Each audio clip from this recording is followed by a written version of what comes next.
So my name is Vienna Lenarduzzi. I am the Study Abroad Program Specialist at Michigan Tech. I work within the Pavlis Honors College.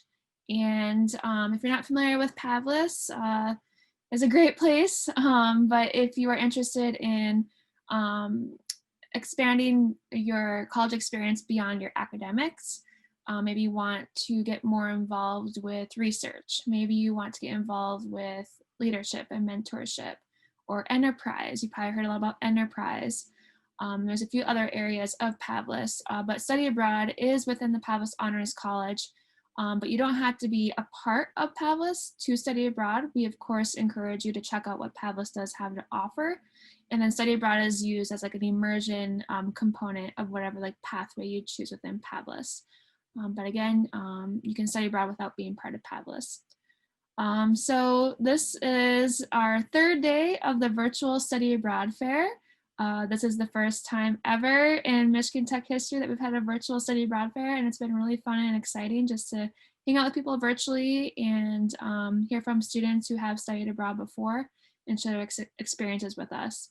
So today we're going to talk about international studies abroad. I have Shelly Alfaro on the call. Shelly, if you want to unmute yourself, introduce yourself, and then we can jump into your presentation. Thanks, Vienna. Yes, so my name is Shelly Alfaro. I am the ISA rep for Michigan Tech. So usually I am on campus at the fair and visiting you all, and I do love the UP, so I love exploring out there. I always tell tech students, like, for me, it's like studying abroad in a sense, because it's very different than what I'm accustomed to here in Texas and how I grew up. So I always love visiting Houghton and you guys all out there. So thanks for having me. I'm going to share my screen and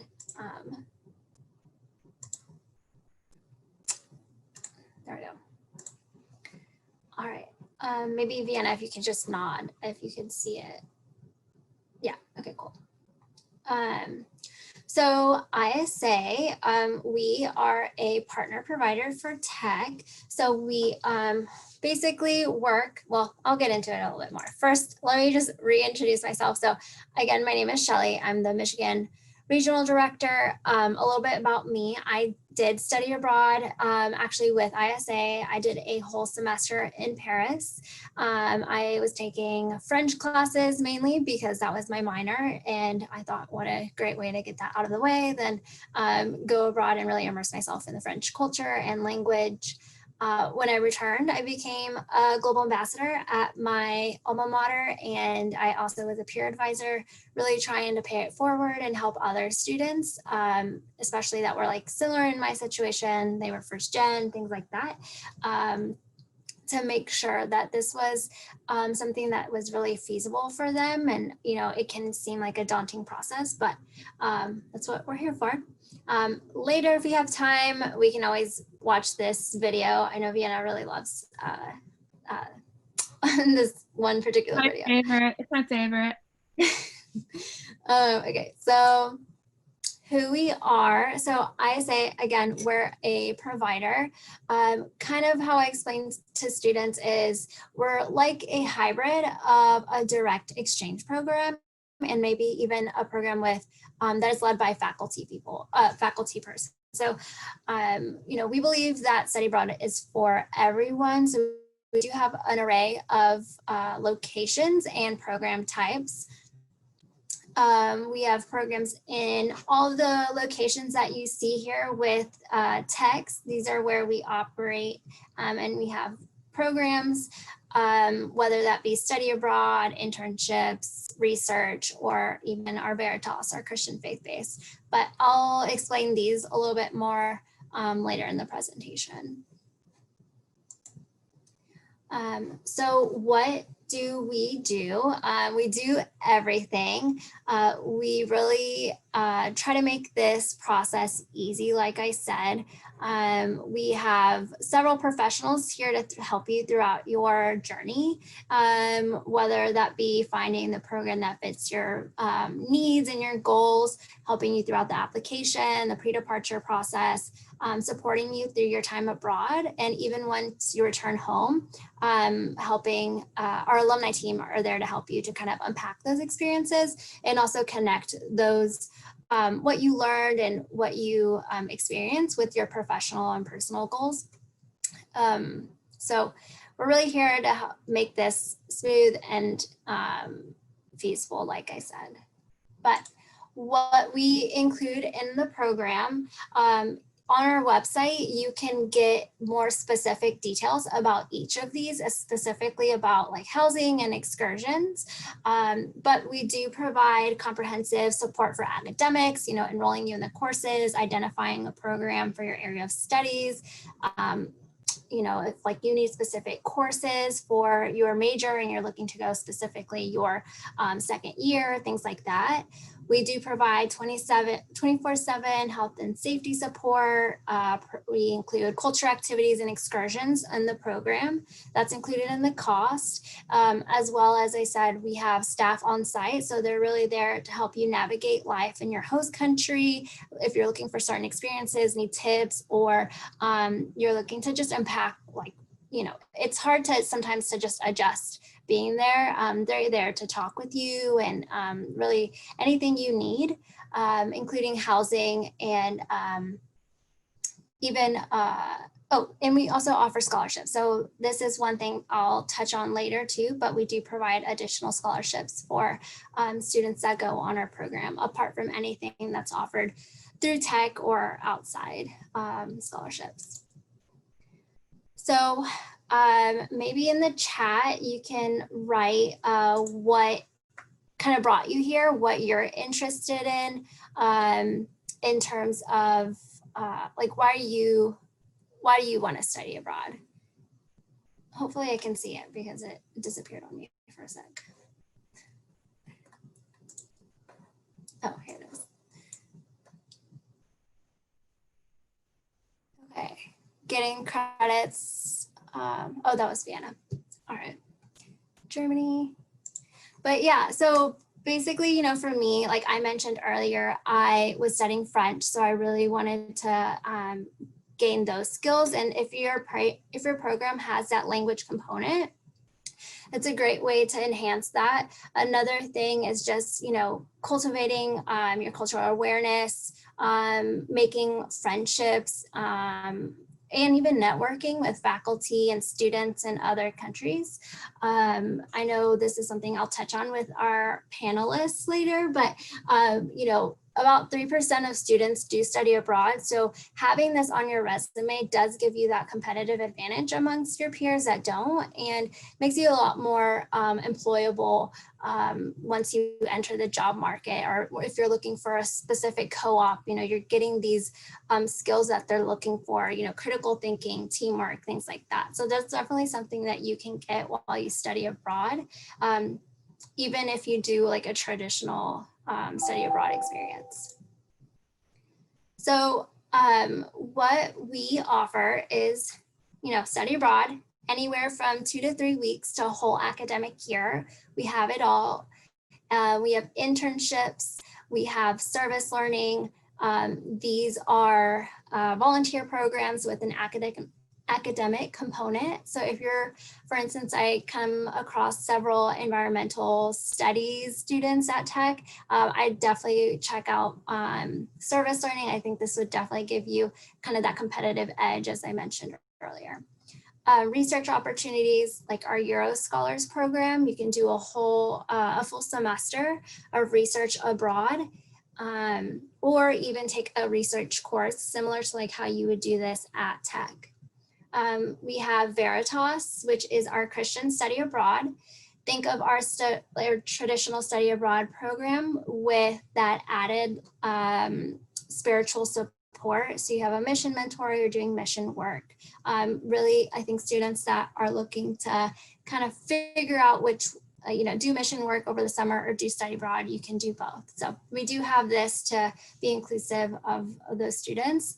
And then you can also combine some of your these experiences too. So study plus internships, plus research, plus service learning.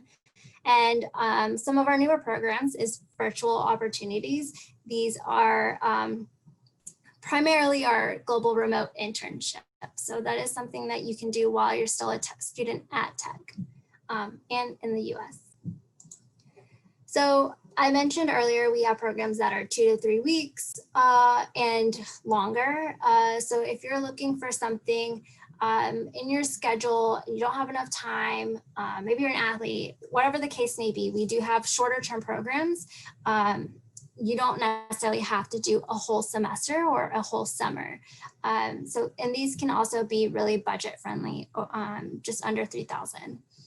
We do have intensive months in our J term, that is kind of like the winter interim session. And then even after you graduate, maybe you just don't have enough time, whatever the case may be, you can still do something after you graduate. And then I love coming to Tech and speaking to several engineers because they always say, you know, I don't know if there's anything for engineering. That's not the case. We do have quite a bit of offerings, quite a bit of program offerings for you all, whether if your major be mass communications, business, civil engineering, or biology, we have something for everyone. So later I will share my virtual office with you. And you can check out our academic guides. Specifically, our engineering guide is really helpful because it'll break down the different fields of, so mechanical, civil, maybe you're still in your foundations courses, you can find what's the best ISA program to fit your academic needs. But we have quite a bit. It can be daunting to search, but that's what we're here for, to help you narrow those options down. Also for funding, so if you've used financial aid or scholarships, it's likely you can also apply this to study abroad. But a good portion of our students actually do use their financial aid to pay for our programs, as well as receiving scholarships and applying that to the ISA program. So that's all on our website. And I can share that with you in a sec, but we also have a cost comparison worksheet, those budgeting tools, resources to find outside scholarships that you can apply for.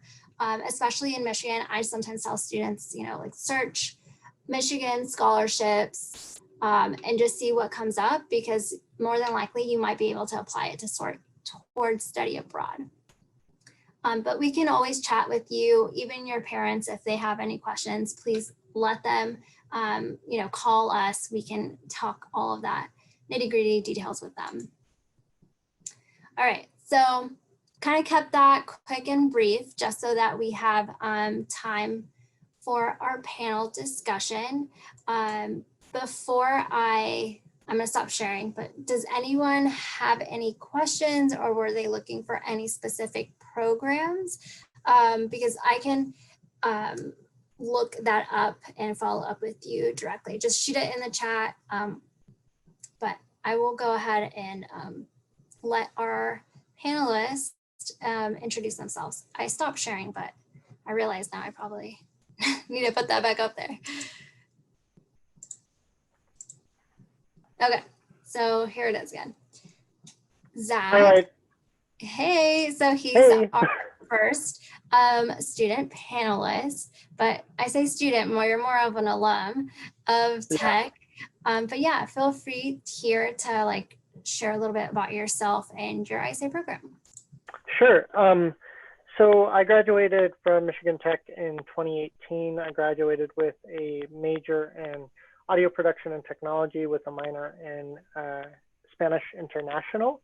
And one of the components of the Spanish International minor is to actually study abroad. So this was actually helping me fulfill a requirement for my degree. And let's see, I was fairly involved with extracurricular activities during my time at Tech, as well as my time abroad, and we'll touch on that a little bit later, I think. And right now I am located just outside of Los Angeles, California, in Westlake Village. and I work as an acoustical consultant. I work primarily on architectural acoustics, building acoustics, vibration, and noise control.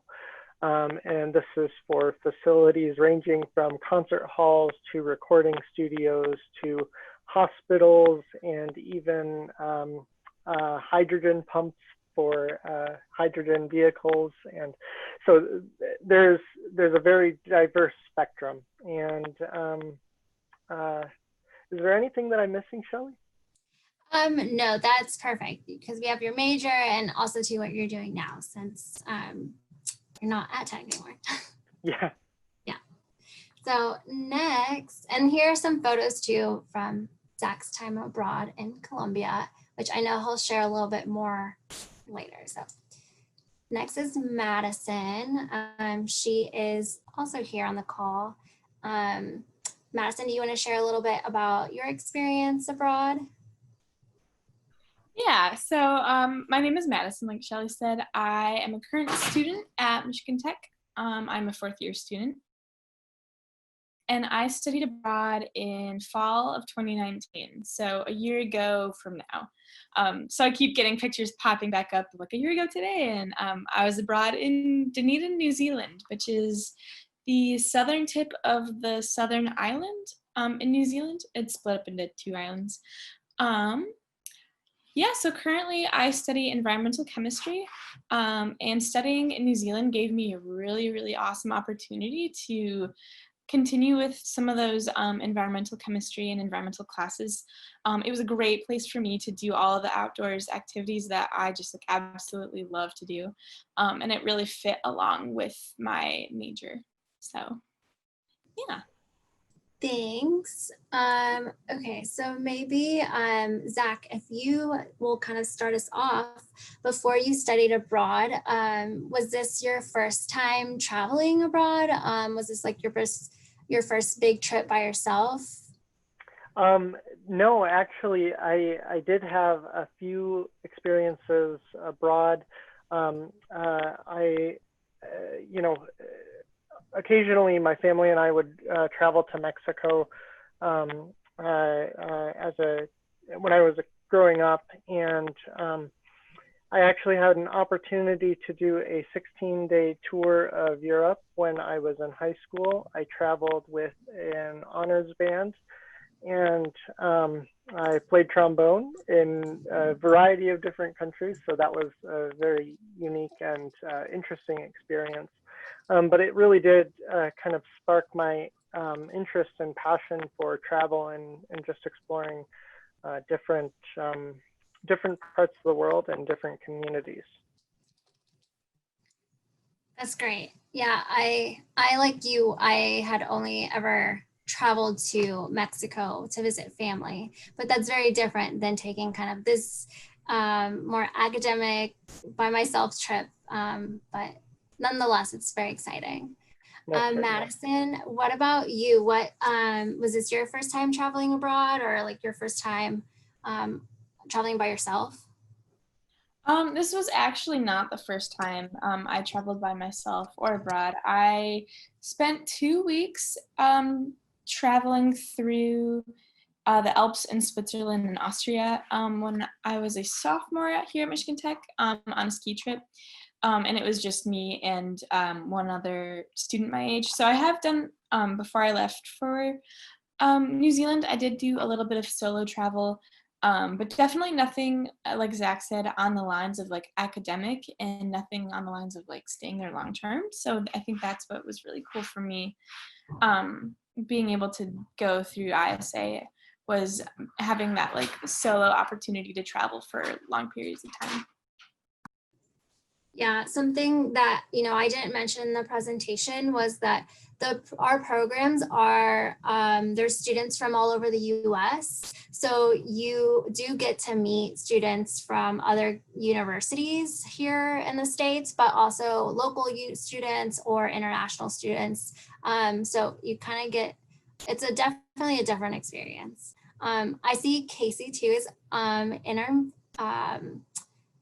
in the Zoom. So I'm going to ask him. I know you're also an ISA alum. Do you mind sharing a little bit about like what your major was at Tech and what you do now? And maybe if too, was this your first time traveling on the ISA program?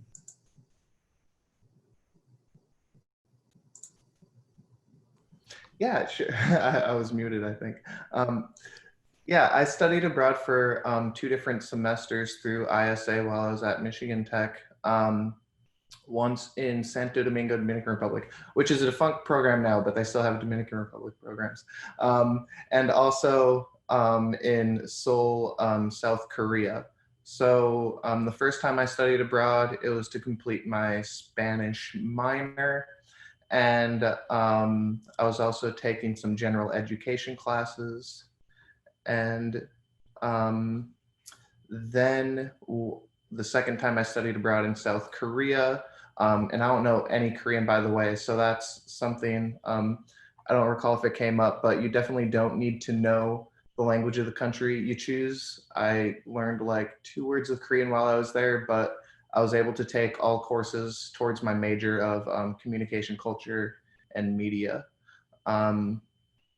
So I chose both of those programs because they were both very cost effective.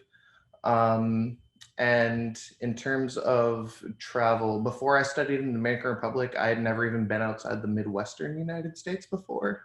So it was a big culture shock for me. And like Shelly was just saying, even if you, I know a lot of students ask the question, we were like, well, will I know anybody? And maybe not, depends if there are other students on the program, but you immediately, there's airport pickup for all these ISA programs, and they bring you to your housing location. And the very next day, you have orientation with all the other students from all over the United States. So it really is a great way, an easy way to make friends, because you all have this one thing in common. You all chose to study abroad in this particular location for some reason. So, I mean, that's a great topic to start things off and start making friends. Yeah, thanks, Casey. Those are good points. You don't need to know the host's language to study abroad there. So that's something definitely to point out, especially if you're an engineering student. We do have classes in English too, so you don't have to worry about taking that in another language. You all kind of touched on this, but maybe Zach, do you want to start us off? Were there any expectations that you had set for yourself about your experience in Colombia or in Latin America? I know you've been there before, but this is different. And did any of those expectations focus with your major or what you enjoy doing at Tech? Sure. So I guess in terms of expectations for the country or my experience, I didn't have anything specific, but I did have a few goals in mind. And, it was largely focused on, becoming more fluent at Spanish, gaining some level where I felt comfortable having a conversation, and also, making connections that I felt were long lasting. And those were kind of the goals that I had set for myself.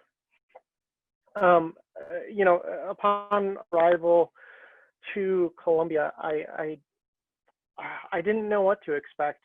I had never been. I had done a little research, but the research that you do, you can only find out so much by watching YouTube videos and reading a blog post and doing all of these things. It's a good way to prep, but you're never going to be able to prep yourself for what's to come. And it's usually an amazing and eye-opening experience that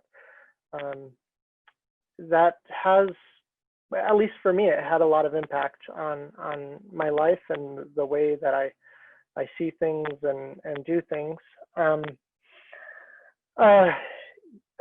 would say that, if you set goals for yourself, that is a good way later on to kind of reflect and see what impact the experience has had on you and how that has helped you develop and grow. And, you know, I know for a lot of students in talking with them, it's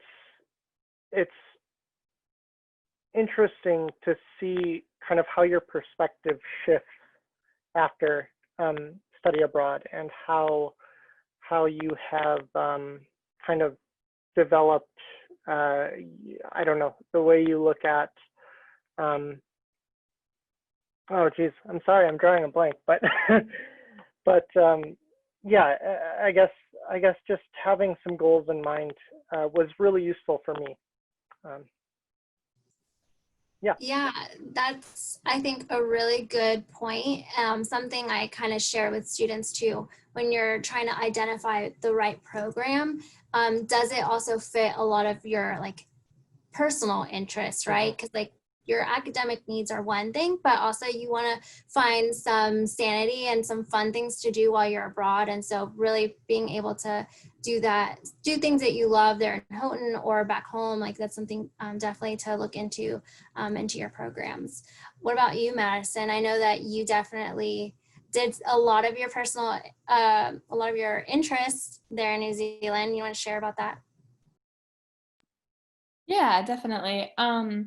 I chose more or less my study abroad location based on my interests, rather than, I knew I could find a university that had some sort of classes that I wanted to take, and it just so happened that where I studied, the University of Otago did have a really good like natural science environmental program that I got to be involved in, which was really cool.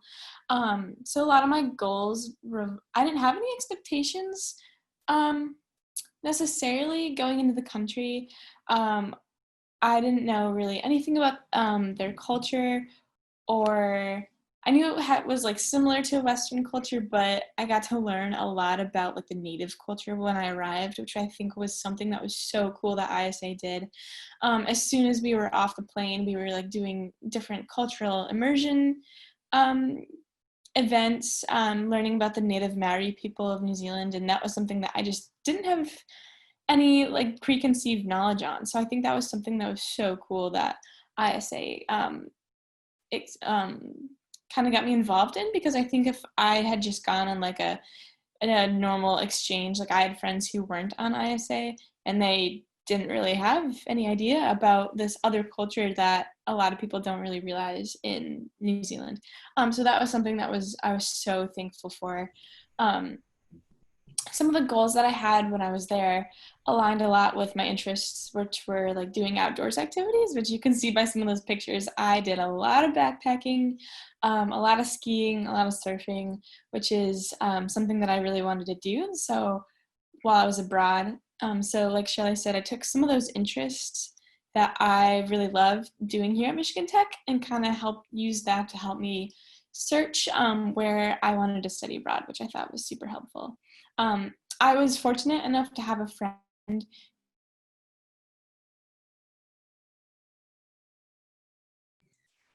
Is it me? I think Madison. Oh.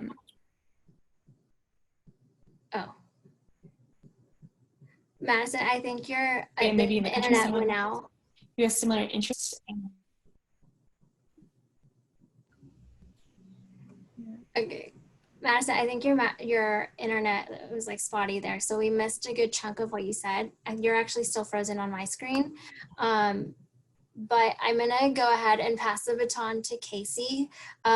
Casey, do you mind sharing, since you kind of did a good variety of like geographic locations too, like and type of experiences, do you want to share a little bit about like what expectations or goals you set for yourself? And oh yeah, I guess Madison will come back. But yeah, go ahead, Casey. Yeah, for sure. Well, the first time I studied abroad in the Dominican Republic, I always knew that's where I wanted to go. I had my heart set on it. And it goes way back to being 7 years old, actually, and just being a Chicago Cubs fan and a Sammy Sosa fan. and then an Alfonso Soriano fan, and then a Starlin Castro fan. So just the rich history of baseball in the Dominican Republic. And then in high school, you know, at different end of the semester projects in Spanish classes, you'd always have to do a presentation on the food of a country or the history of a country, and kind of how everything ties together. And semester after semester, I would find a way to do the Dominican Republic for mine.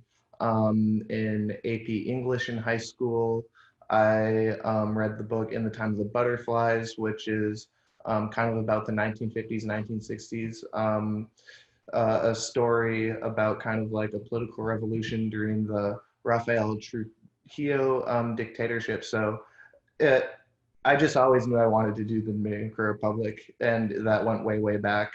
And every single day while I was there, like I said, I had never been outside the Midwestern United States before. I was in the Miami airport and I was experiencing culture shock. So the reason I loved the experience so much is because every single day I think I saw something I had never seen before. So going forward, and I knew I wanted to study abroad again, and I was really torn because I loved the whole Latin American culture, and I thought maybe about doing a program in Argentina or something. But I think the thing that really made my experience special was that every single day experiencing something completely new to me.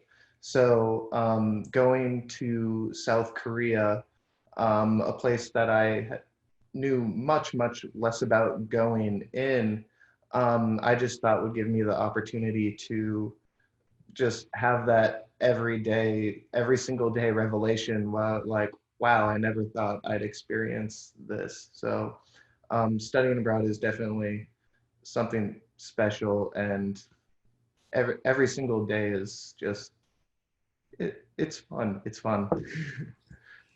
Yeah, no, I think like you all kind of touched on this, Madison, especially like with the ISA programs, and this is something too for me, I was really thankful for is having those extra culture activities and excursions, because it was like just things that I didn't know how to plan, especially like navigating different customs and the language barrier. So it was nice to kind of really dive deep more into like the history and the culture through those activities. But yeah, I think Zach, you mentioned this, well, you all did, but like you kind of set those goals for yourself, but then you realize like that kind of goes out the door once you set foot in that country, or maybe even the Miami airport, because you're not really you can only really set so much realistic expectations, and it always changes given the time of day. But I'm going to ask you all maybe to like share some bits that you, since being back in the States and or back at Tech, how have you applied your experience abroad into your studies or your career path? Has that shifted? What were you able to kind of draw on those experiences? Let's start with Madison this time. Hopefully it'll be okay this time. I think I moved from my porch to my room, so I'm hoping the Wi-Fi. Sorry about that. Yeah, so some of the takeaways that I took from studying abroad was I did get to do a little bit of, in one of the classes, some research while I was abroad, and that was something that I got to put on my resume now using for Michigan Tech and applying for jobs and that kind of thing. So that kind of really has like set me above when employers look at that kind of stuff. I get so many questions of saying, oh, I see that you did research, but you were in New Zealand. Like, can you tell me a little bit more about that? So I really get to like play off of the fact that it's a really unique experience studying abroad, and that you can really kind of like use that in like interviews and finding like employers who are interested in that kind of thing. I also feel like I gained so much independence while I was abroad, and just carrying myself as a person and being able to communicate with multiple multitude, there we go, of different kinds of people, just being able to interact with a different culture. So that also made it, I was able to take those skills that I, like, of independence, using that with interview skills and kind of like using it to develop more of my academic and professional career moving forward. As still as a student, I've been able to like put that kind of on my resume, and it definitely is beneficial in like the long term. Kind of like sets you apart for sure, I'd say, from your average student. For sure. I think I mentioned this earlier, but not less than 5% like study abroad. So you're definitely getting that added advantage, more so than what a tech student normally gets. Right. Exactly. It's like a double whammy.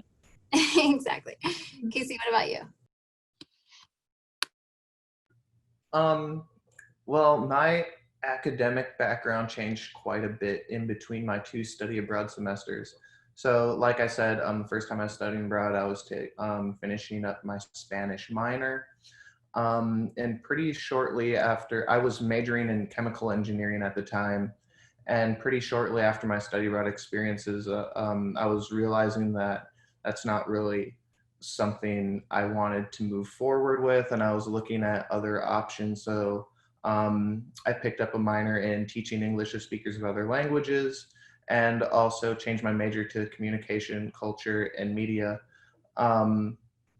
And one of the big things that kind of brought that shift about was returning from study abroad for the first time.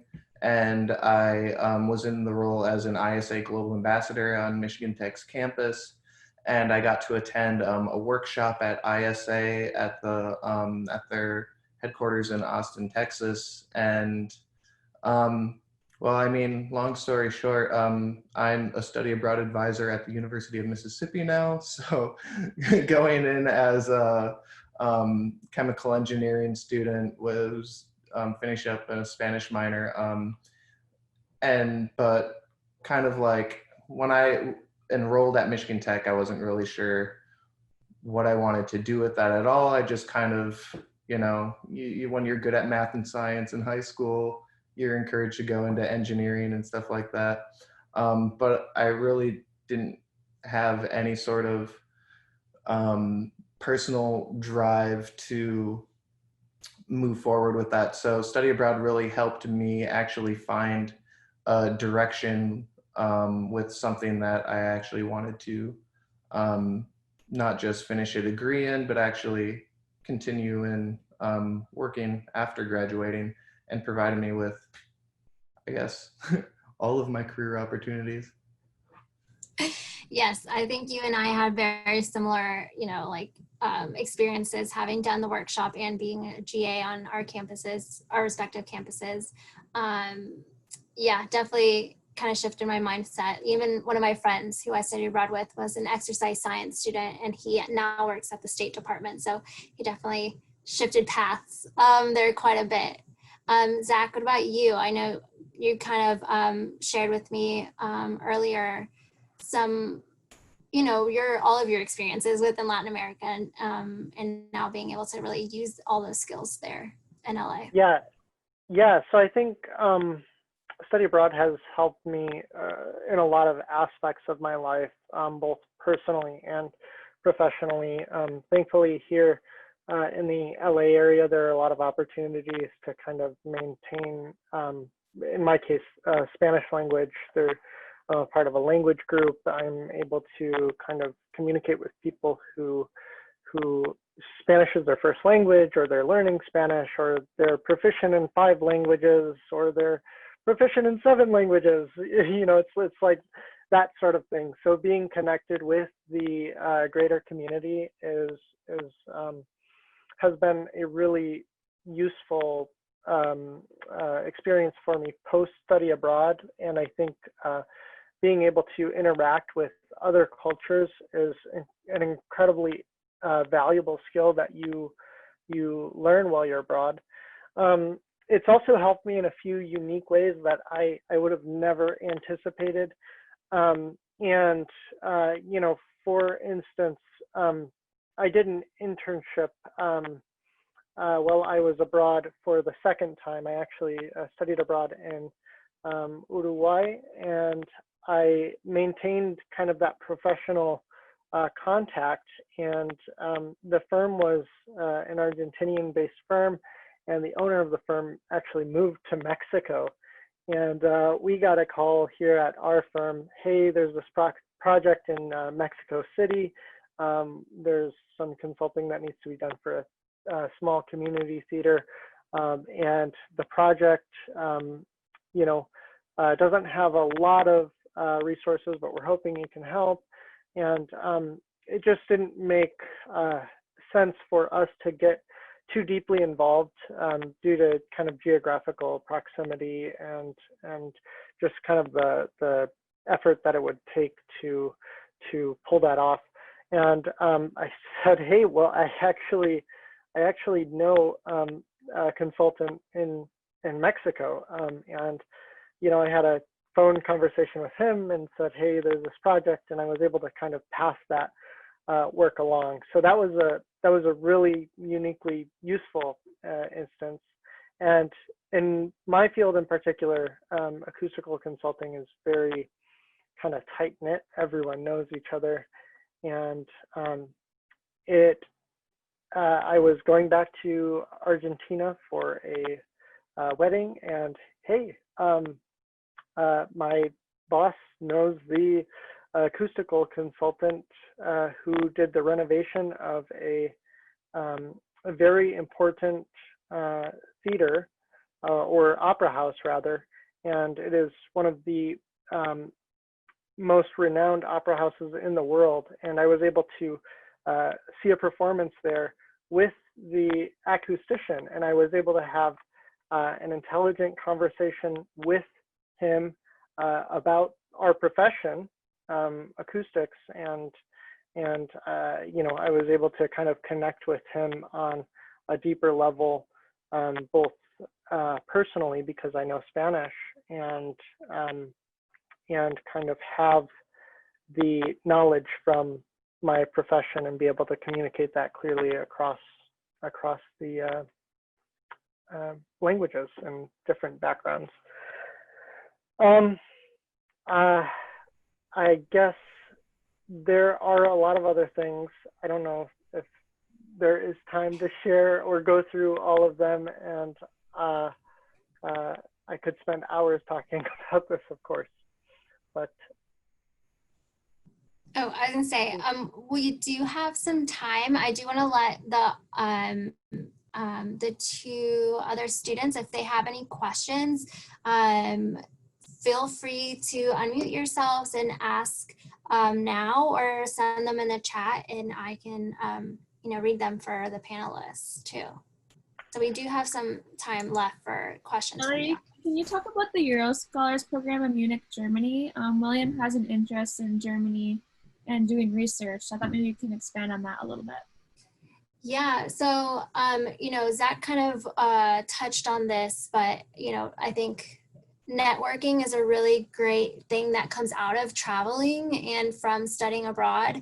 And so that Euro Scholars Program, it's a really unique experience, and that allows you to really develop those skills, but also do research. And so you get that academic component that you need for tech, especially if, I think, Will, you mentioned you are ME student.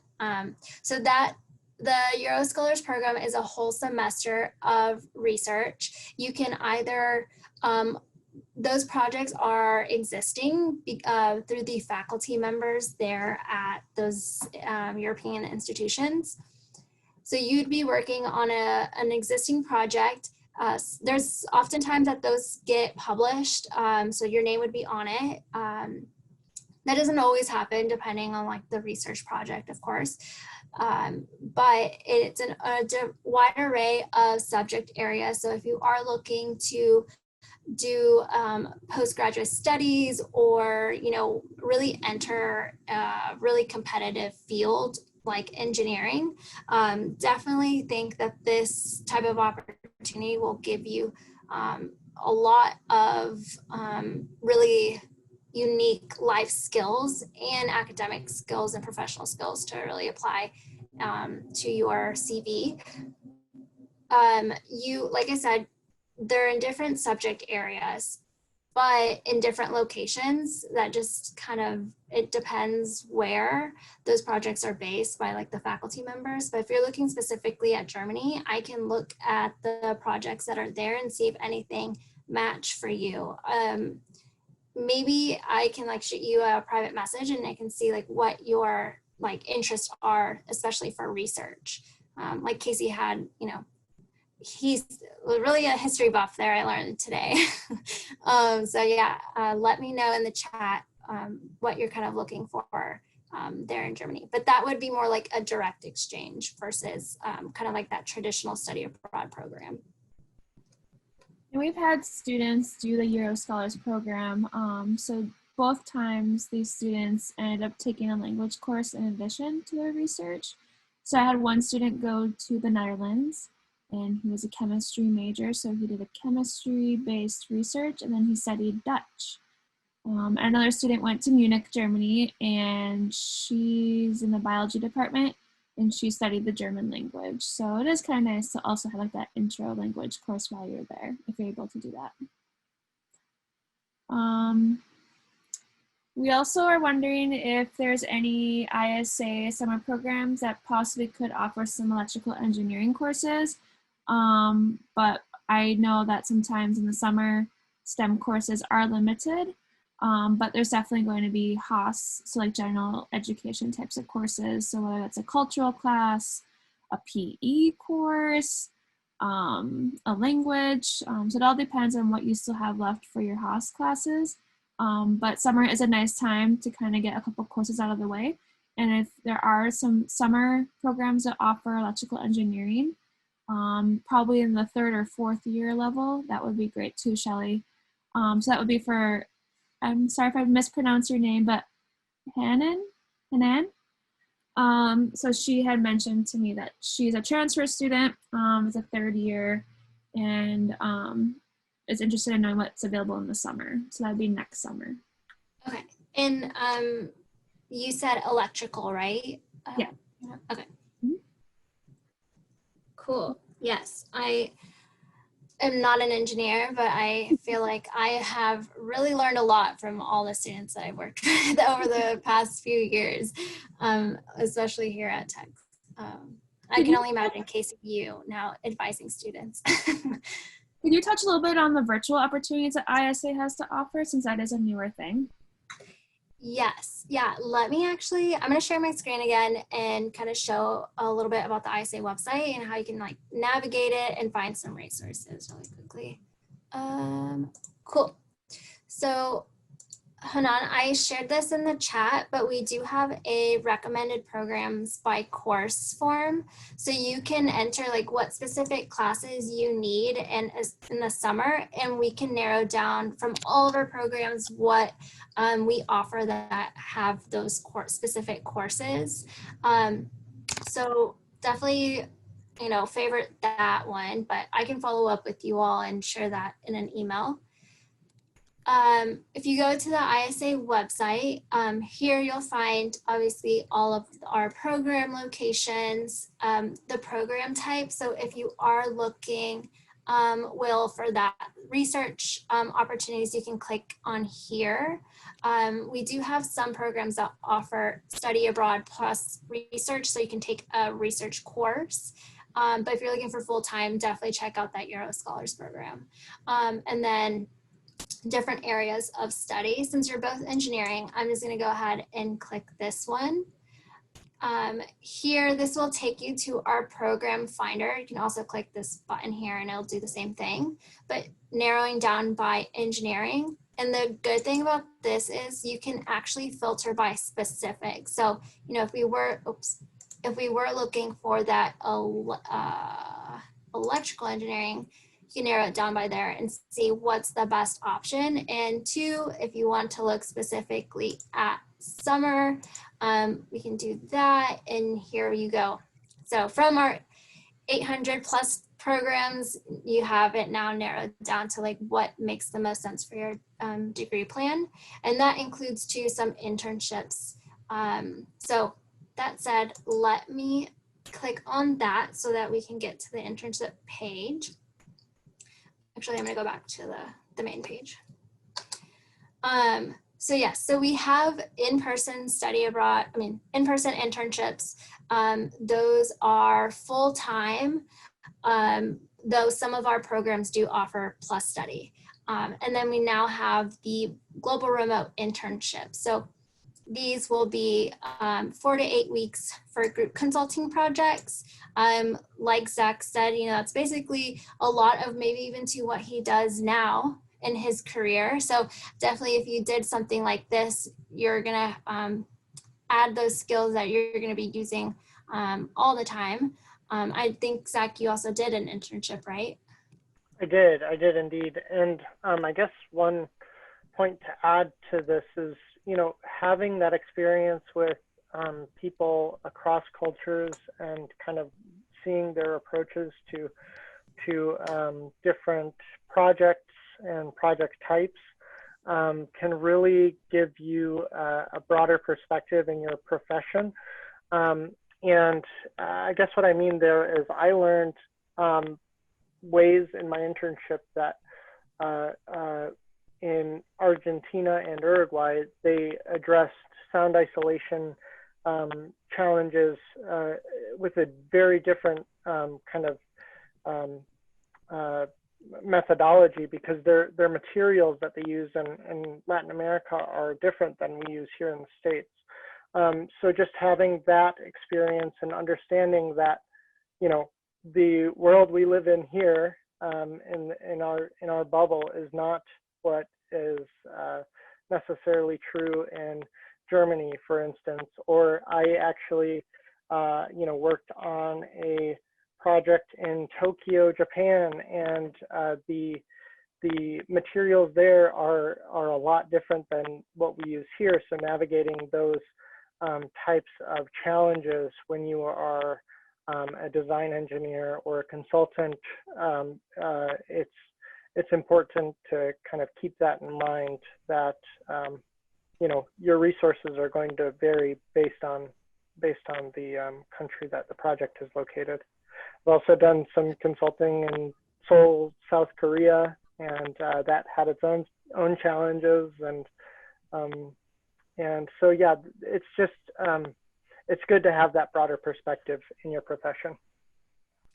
Yes, and the thing with our internships too, at least now if you're a student at Tech, you can earn academic credit. So that is something that is included in these global remote internships. That's already included in the price. So for instance, our team-based placements that are 4 week long, it does have that 3 academic credit transcript. There's also some professional development opportunities embedded within the program curriculum. So you can earn some badges that you can highlight on your resume, your cover letter, and in those interviews, like Madison said earlier, speaking on her experiences interviewing, these are things that you can add more tangible experiences to showcase your added skills to the company you're hoping to apply or work at. So yeah, you have, your internship mentor, those assignments, again, so that you earn that credit.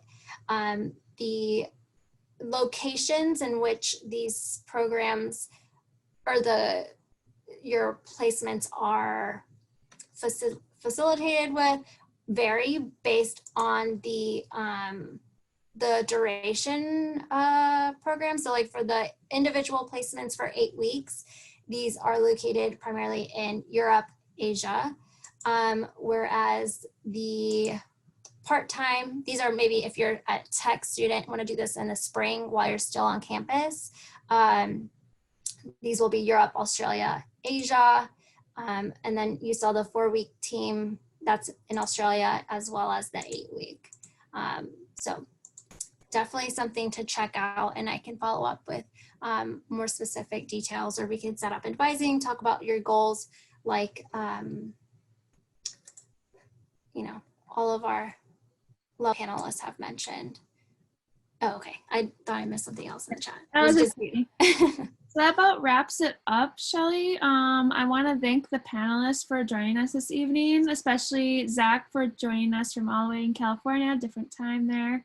So thank you for that. Casey all the way down in Mississippi, and Madison across the pond over in Houghton. I'm in Hancock. And then of course, Shelly Alfaro from Austin, Texas. So thank everyone for joining us. If you have any questions, I threw some resources in the chat. You can email me. I sent you more information on other programs that we offer too, and it also has some other scholarship resources in there too. So with that, I will say goodbye, stay healthy, and have a good night. Bye. Yeah. Bye.